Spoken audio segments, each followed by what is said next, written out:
Continuing the same.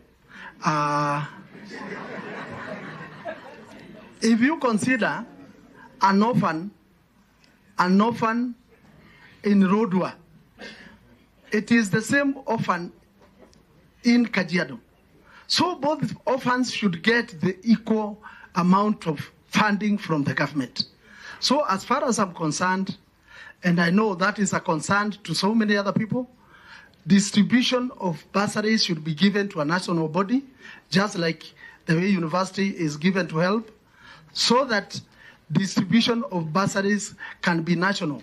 Let the member of parliament just oversee the distribution. The point is made. Honorable Waititu, any other issue? Any other issue? Yes, I have. This is only one now. Yeah. Yes.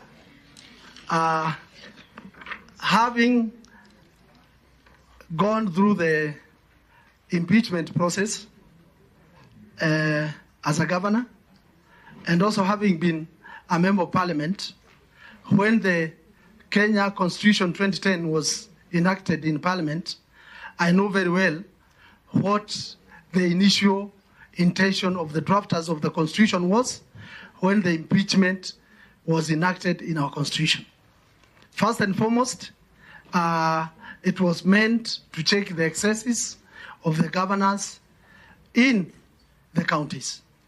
But the drafters of the constitution did not know or did not intend to hear or even to imagine that it was going to be used politically by some other leaders.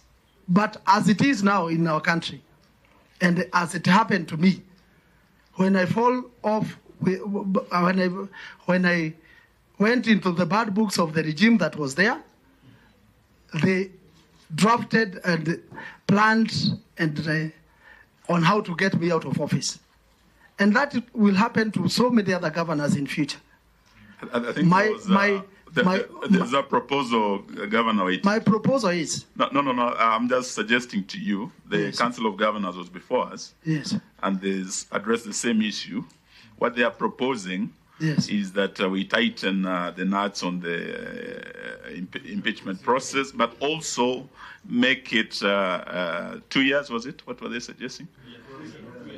We push on the governors for 2 years, at least for them from the government to perform. What would you say? My issue is different. What my suggestion was, because the drafters of the constitution, the initial idea of impeachment was not meant to be political. It was meant to check the excesses of the governors. My suggestion is,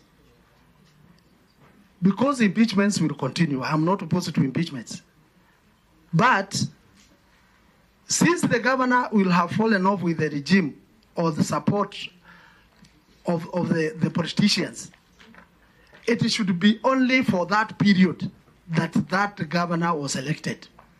It should not be forever, because you are punished by one regime because you've fallen off with them, and they are, as it is now, as per chapter 6, you are supposed to suffer politically throughout your life. It is unfair. It's for 10 years, Governor. It's not for... No, even 10 years. Why should you suffer for 10 years while the regime that was wanted you out of office is gone, and there is another regime now which is friendly to you? Why should you be affected because of that regime that has gone home?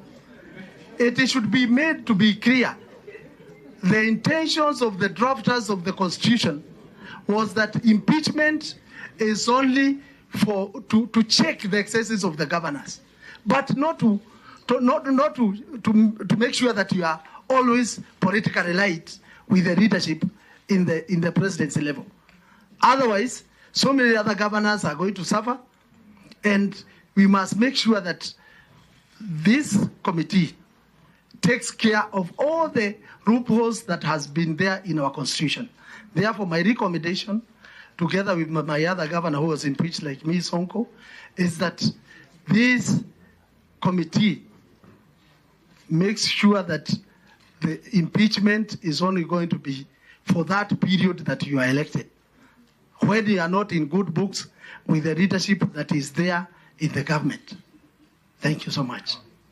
Thank you, Governor Waititu. We appreciate, and I think as a governor, I want to say it's